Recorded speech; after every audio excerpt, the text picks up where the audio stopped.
ಸಿಂಹ ರಾಶಿಯ ವರ್ಷ ಭವಿಷ್ಯ 2026. 2026ರ ಉದ್ಯೋಗ, ವ್ಯವಹಾರ, ಪ್ರಗತಿ, ಕುಟುಂಬ ಜೀವನ, ಪ್ರೀತಿ, ಪ್ರೇಮ, ಹಣಕಾಸು ಹಾಗೆ ಪರಿಹಾರ ಮಾರ್ಗವನ್ನು ನೋಡುವುದಾದರೆ ರಾಶಿ ಅಧಿಪತಿ ಸೂರ್ಯ ಆಗಿರುವುದರಿಂದ ಧೈರ್ಯ ಮತ್ತು ನಾಯಕತ್ವದ ವರ್ಷವಾಗಿರುತ್ತೆ. ಸಿಂಹ ರಾಶಿಯಲ್ಲಿ ಮುಖ್ಯ ಗ್ರಹಗಳ ಚಲನೆಗಳು ಹೀಗಿವೆ.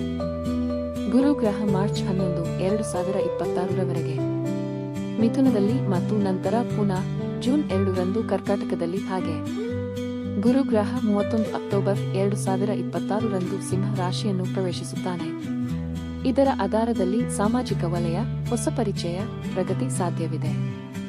ಶನಿ ಗ್ರಹ ಮೀನ ರಾಶಿಯಲ್ಲಿ ಇರುವುದರಿಂದ ಹಣಕಾಸು, ಹೊಣೆಗಾರಿಕೆ, ಹಳೆಯ ಸಾಲ ತೀರಿಸುವಿಕೆ ಸಾಧ್ಯವಿದೆ. ರಾಹು ಕೇತು ಕಾರಣದಿಂದ ಈ ರಾಶಿಯವರಿಗೆ ಪ್ರಯಾಣ, ಜ್ಞಾನ ಮತ್ತು ಹೊಸ ಮಾರ್ಗದ ಹುಡುಕಾಟ ಸಾಧ್ಯವಿದೆ. ಸಿಂಹ ರಾಶಿಯ ಉದ್ಯೋಗ 2026 ಜನವರಿಯಿಂದ ಏಪ್ರಿಲ್ವರೆಗೆ ಗುರುದೃಷ್ಟಿಯಿಂದ ಕಾರ್ಯಕ್ಷೇತ್ರದಲ್ಲಿ ಚುರುಕಾದ ಪ್ರಗತಿ, ಹೊಸ ಹುದ್ದೆ ಅಥವಾ ಪ್ರಾಜೆಕ್ಟ್ಗಾಗಿ ಆಯ್ಕೆ ಸಾಧ್ಯವಿದೆ. ಸರ್ಕಾರಿ ಉದ್ಯೋಗ ಅಥವಾ ಆಡಳಿತ ಹುದ್ದೆಗೆ ಇದು ಅತ್ಯುತ್ತಮ ಕಾಲ. ಹಿರಿಯರಿಂದ ಮೆಚ್ಚುಗೆ ಮತ್ತು ಗೌರವ ಸಿಕ್ಕಲಿದೆ. ಮೇಯಿಂದ ಆಗಸ್ಟ್ 2026ವರೆಗೆ ಶನಿ ಗ್ರಹ ನಿಮಗೆ ಕೆಲಸದ ಒತ್ತಡ ನೀಡಬಹುದು. ಎಚ್ಚರಿಕೆಯಿಂದ ಇರಬೇಕು.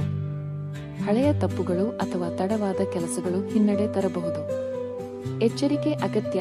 ಸಹೋದ್ಯೋಗಿಗಳ ಸಹಕಾರ ಕಡಿಮೆ ಆದರೆ ನಿಮ್ಮ ಶಿಸ್ತಿನಿಂದ ಜಯ ಸಾಧ್ಯತೆ. ಜುಲೈ ನಂತರ ಹೊಸ ಸಂಸ್ಥೆಯಿಂದ ಅವಕಾಶ ಸಾಧ್ಯತೆ.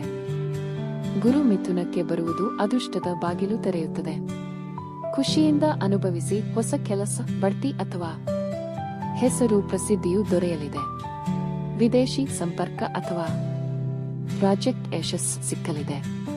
ವ್ಯವಹಾರ ಪ್ರಗತಿ 2026 ಜನವರಿಯಿಂದ ಏಪ್ರಿಲ್ವರೆಗೆ ವೃತ್ತಿ ಜೀವನದ ಉತ್ಸಾಹದಿಂದ ವ್ಯವಹಾರ ಬೆಳೆಯುತ್ತದೆ. ಹೊಸ ಗ್ರಾಹಕರು, ಹೊಸ ಯೋಜನೆಗಳು ದೊರೆಯುತ್ತದೆ. ಪಾಲುದಾರರು ಸಹಕಾರ ನೀಡುತ್ತಾರೆ. ಮೇಯಿಂದ ಆಗಸ್ಟ್ ವರೆಗೆ ಶನಿ ಗ್ರಹ ಪ್ರಭಾವದಿಂದ ಹಣದ ಹರಿವು ನಿಧಾನವಾಗಬಹುದು. ಆದರೂ ತೊಂದರೆ ಇಲ್ಲ. ಖರ್ಚು ಹೆಚ್ಚಳ ಮತ್ತು ಲಾಭ ಕಡಿಮೆ. ಹೊಸ ಹೂಡಿಕೆಗಳನ್ನು ತಡೆಯಿರಿ. ಹಳೆಯ ಯೋಜನೆಗಳನ್ನು ಸ್ಥಿರಗೊಳಿಸಿ. ಮುಂದುವರಿಸಿ.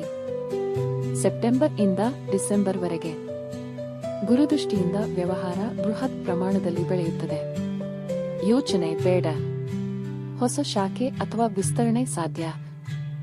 ಸಾಮಾಜಿಕ ಸಂಪರ್ಕ ಮತ್ತು ವಿದೇಶಿ ವ್ಯವಹಾರಗಳಿಂದ